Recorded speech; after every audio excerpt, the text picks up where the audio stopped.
I remember Mark Woolley come in and I won't say exactly what he said, but he was like, I thought you'd just opened a cake shop. I opened in 1990, a recession. I expanded in '08 in a recession. I had that whooping cough that everyone had 2 years ago, and I fractured 7 ribs coughing. And I looked at him, he was like, oh my God, I see your name on my bank statement every month. I didn't know you existed. Our concept is we sell what we serve and serve what we sell. Now we have like 5 chefs, front of house, mixologists. It's open from morning to evening. We have 3 different menus.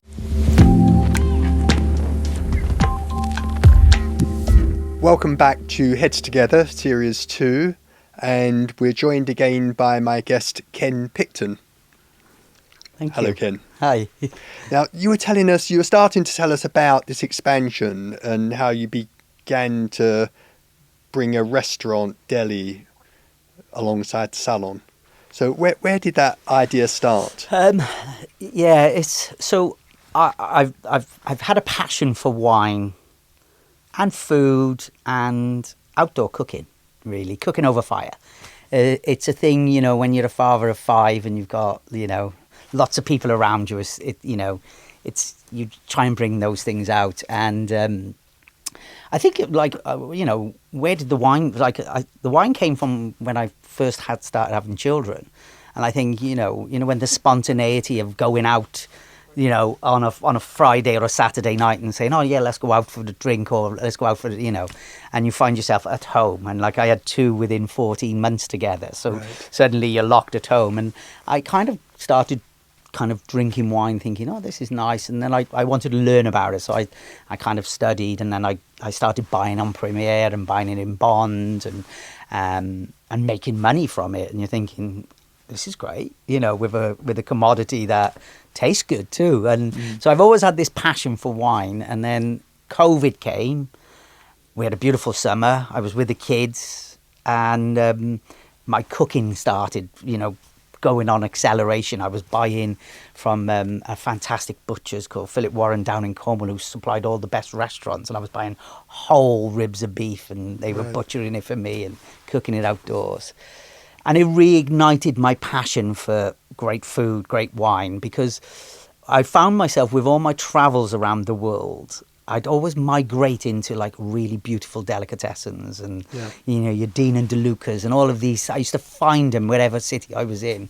To a point then, when you travel with hair, you're normally, you're with people from the local facility. So if you go to Russia, for instance, I'm with someone in Moscow, I'm with someone from Moscow who then can take you everywhere because they know where you are. So my passion started building again, and obviously, going from that fear of what's going to happen to us all, in COVID, I came out of it with a renewed energy to drive forward again, and it hits me every now and then. That's why I end up expanding when I don't need to, or I do a refit when I don't need to. And that was interesting, actually, because I opened in 1990, a recession. I expanded in '08 in a recession. And one of the things I'd learned from that was, if you're doing something when everyone else is stopping, it generates this excitement and energy from everyone around you. And that's your clients as well. So then my clients are now going, oh, my hairdresser's expanded, or my hairdresser's done a refit. And they talk about you to everybody else. So they're doing all the marketing I need in a really great way. So I think coming out of COVID, when you're thinking, I need to reinvent myself, and we need to be, more than where we are. And the unit right next to me was the corner, and it would give me the whole fascia, came up. It's been lots of different units, so it is this unit that doesn't seem to work. So hey, yeah, let's have a go. And the most recent one was actually the winner of The Apprentice opened a cake store, and that only lasted 6 months. So it's this unit seems to be a bit of a poison chalice, but what it gave me was this complete giant fascia that when you enter Mermaid Quay, I'm the entrance. So it started, I wanted to be a delicatessen. I wanted it to be a store that had beautiful stuff from all around the world. That kind of, you go in and buy it. And did you see yourself curating this? Yeah, well, very much so, because my passion for food and wine was very much so. So, and then in my craziness, I kind of looked at the logistics, and then I thought, this needs a lot of people to shop. So it needs service, and this is my left curve, because I have no experience in that. I have an element of experience in retail and customer service, but actually adding service into it, which actually is hospitality, is very different. But I decided it needed service on it. So as the concept grew of it being this great delicatessen, and we'd start with some great sandwiches and all this kind of stuff to serve the clients as well, because it was very much around the clients, which was fine if I opened a little coffee shop. But I'm opening this big, unit that needs to be turning over big money to pay for itself. This is on one floor or it's two? One floor. It's 3,000 square feet. Yes, yeah. So it grew into... it was still initially as a delicatessen, but then it grew into service, and then I was like, okay, why don't we put everything in there that I like as well? So our concept is we sell what we serve and serve what we sell. So the plates, which we used Kinto, beautiful Japanese brand, you can buy them. The knives and forks you can buy. The wine glasses we use are designed by Jancis Robinson and made by Richard Brendan. They're the perfect wine glass to taste white wine, red wine, champagne, rosé. It's the same glass. We serve with them. And they're £45 each. And we break them like there's no tomorrow. And I'm like, but I wanted the best. So you can buy them. We cook everything in the kitchen on a big green egg. So you can buy a big green egg. We're the stockist of it. The coffee we serve, you can buy. Literally everything you can buy. And then we have some rogue things like... we have the 1969 cult kind of scent, which is, designed for everybody.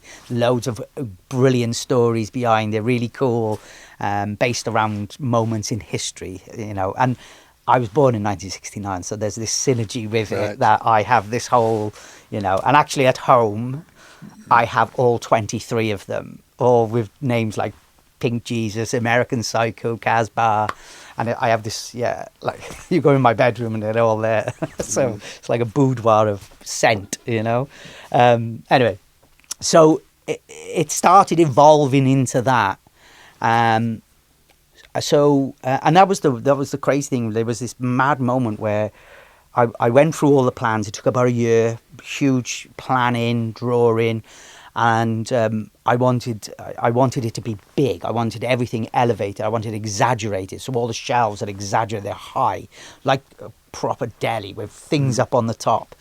And so we went into the unit and we stripped it, and we took out 19 ton of rubble, because everyone just kept putting a ceiling underneath, where new people had come into it. So in the end, we stripped it bare. So there's a lot of hype behind that. So we stripped it bare, and then we went into this project. And it took a year from start to opening, and then we opened, and I had that whooping cough that everyone had 2 years ago, and I fractured 7 ribs coughing. God. So we opened, and I was walking around the place like holding my ribs, going. And it was like, first 3 months, I don't think I can remember much of it. I was in so much pain. All over the food. Yeah. So it was like, now we have like 5 chefs, front of house, mixologists. It's open from morning to evening. We have 3 different menus. We have a day menu, which is really interesting kind of versions of, poke bowls and hot sandwiches to eggs dishes to, we dry age. Does that take more of your attention now? It takes all of my attention at the minute, to be honest, which is testament to my team in the salon. Yeah. they're so good. They almost self-police themselves, which is brilliant. But they're engaged in it too. You know, they have lunch. You know, they have all their fantastic artisan coffees for themselves. You know, as team members, they get all of that kind of, and so they're engaged with it too. But it's absorbed a lot of my time, too much probably. But that's probably because I'm that type of person. Do you get what I mean? Sure. But what's been really interesting is from the moment the restaurant has opened, the salon has grown. So in the last 2 years, I've had really good growth in the salon, which is why what I think is it's exposed me to a different market. There's a synergy. Yeah. So it's like this story of like, oh, like the hairdressers opened the restaurant and a bit vice versa. Do you know what I mean? So let's just say I've managed to get my average bill up a lot more because now they all go and have food and you know, in the restaurant in the evenings, because in the evening it turns into wines, beautiful wines by the glass, obviously, wines, cocktails, and a plates menu, all cooked over fire. So, and there's a big 360 bar in the middle, which mirrors our reception as well. So when you look through, it's green fluted velvet kind of bar with marble I'll have tops. to come and have a look. Yeah. This is a few of the industry have been. I remember Mark Woolley come in, and I won't say exactly what he said, but he was like, I thought you'd just opened a cake shop. He said, what the hell? He's like, this is incredible. Like, you know, so yeah, it's I've gone into a different thing, but it came from my passions really, and it was ignited in COVID to try and elevate what we do on the hairdressing side. You know, I certainly don't look at it as, oh, I've opened up another business and I'm now, you know, this is about synergy to the two. Supporting Yeah, that. yeah. So and like everything, whenever I do something, I do it on steroids, that's how I work. Do you know what I mean? I can't stop myself. It's how we grow those three together, you know, two together, which is why we're expanding. And you can segment into the men's. And that's why the Mr. Picton kind of, the idea of Mr. Picton has been born from, really, you know. They're like a classic example of, you know, the football players, you know. When one of the football players wants to grow their hair or change their style, they come to me or come to us, if you know what I mean. And you know, but when they're having a skin fade every 10 days, and you know, we ain't got time to do those. We can't fit them in. Yeah. So the idea of Mr. Picton is to capture that market even more, a market that we can't deal with. So what I'd like to do is obviously build a team in there, starting base of great barbers, and then upskill them to be great male hairdressers, you know, not just... Which is different. Yeah, absolutely. It's very Yeah, different. 100%, yeah. Because that's what people say to me, like, you know, guys who want to grow there, they're like, oh, yeah, I tried to do it with my barber, but he just cuts a bit here and cuts a bit there. And, you know, it's a different mindset. Very different skill set. Yeah. So I'm interested. And Mr. Picton will have treatment rooms, so you can have facial aesthetics, waxing, all the treatments that men want but don't know where to go to get it. So that's the idea. It sounds really exciting. Yeah, it's it's part of our you know, weirdly this probably started about 6 years ago, maybe a little bit longer, when I was looking at the idea of moving away from Ken Picton Salon. Because yes, whilst I've been a huge part, and you know, I mean, the irony of it is the reason I put my name to the business when we moved was, it was originally my original salon was called the Zoo, which that was interesting because at the time, unbeknown to me, I called it the Zoo, and then a clothes shop it was all around the UK. I don't know all around, but quite a big company. They opened one in Cardiff, and next thing you know, I had this high lawsuit against me from this Zoo. brand, the Zoo, telling me I had to change my name. So we just changed it to the Zoo with ZOU. Yeah, and it was in the logo. We designed it that it still looked like an O, but it wasn't an O. Right. And we got away with it. back then. I don't know. Anyway, the reason why I was the BBC did a documentary on me called Dear Ken, and it was the same time the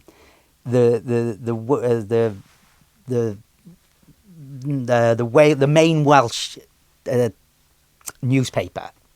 The Western Mail, it was the newspaper. They did this feature with the top 10, and it was in September time. And the top 10, this was while I was still in the zoo, the top 10 gifts for Christmas were, and I don't know if you probably can remember the silver Gucci watch with a G on the face. So that was number one, and number two was a haircut with me. And it said Ken Picton, and it mentioned, I was at the zoo. But at the same time, the BBC did this documentary called Dear Ken. And it basically followed me, and I was writing columns for like Hair magazine and stuff like that, and answering questions for people with problems within the magazine. So they wanted to, grow that. And it followed me with, I think I did a, client's wedding and this, that and the other in it. And it went out, and I remembered it going out after EastEnders. And it was like this thing where it like popped up after EastEnders, Dear Ken. And someone I knew who worked in the BBC at the time, because there is a big BBC presence in Cardiff, Yes. I said the following day, their switchboard was going crazy with people ringing saying, where is he? Because it never mentioned the zoo. It was all about Ken Picton. Yeah. So what happened is we were also then moving. And at the time, the advert, the TV, the newspaper thing came out, and I had a 15-week waiting list then. And I worked 5 days a week as well. And that's when we thought, okay, maybe there's room for my name there. So we changed it to Ken Picton's The Zoo whilst we were in the zoo. And then when we moved to the Bay, that's when it became Ken Picton Salon. And that's where it came from. So I never really wanted it. And then probably 6 years ago, I kind of was like, right, I've never been, Ken. It's an old name in my brain. It always felt an old name. I relate to all these Kens on TV that are all the, so I kind of felt like we need to modernise what we are. So I was like, I need to get rid of, maybe start an evolution of getting rid of Ken. Although Ken is now really in again, and now all the 14-year-old girls think Ken is cool because of Ken and Barbie, Right. So suddenly, I now have clients come in with their little daughters going, this is Ken, and they're like, it's Ken, and I was like, okay. But then it was an interesting one, because I remember then what happened was, and in a way this is part of what born from Mr. Picton was, I remember about a year ago, I went to hospitality in rugby, and rugby's a big thing in Cardiff. And I went there with some pals, and I'd gone to this box, and then we went into this hospitality area. And we were in there, and there was a group of them, and there was and then there was a very well-known rugby player, and his wife is a client of mine. And anyway, they were like, oh, this is Ken Picton. He was like, and she looked at me, was like, oh, you're real? And I looked at him, he was like, oh my God, I see your name on my bank statement every month. I didn't know you existed. I just thought you were a place that just so she went for her hair. Do you do my wife's hair? And I don't, but I was like, yeah. And it was funny. And that's kind of how, when you think, okay, well, these men know who we are. Yeah. Maybe we need to get them into the salon too. And that's a way where we could do it. So actually now, whilst Picton, Ken Picton Salon is likely to stay for this point, because I've spoken to lots of marketing people, and I say I want to get rid of it, and they're like, you're mad. So, by default, it's me, it's my name, and but it's not me. It's not all about me. My daughter, she's 21. She's an incredible hairdresser. She's in hairdressing. So she's probably going to be my future, to be brutally honest. Right. But it's just, like your name, it's recognised where we are. Yeah. So it stays, really. So Ken, it's been absolutely fascinating speaking to you. Thank you. And I really appreciate you making the journey. You're welcome. Thank you very much. Thank you.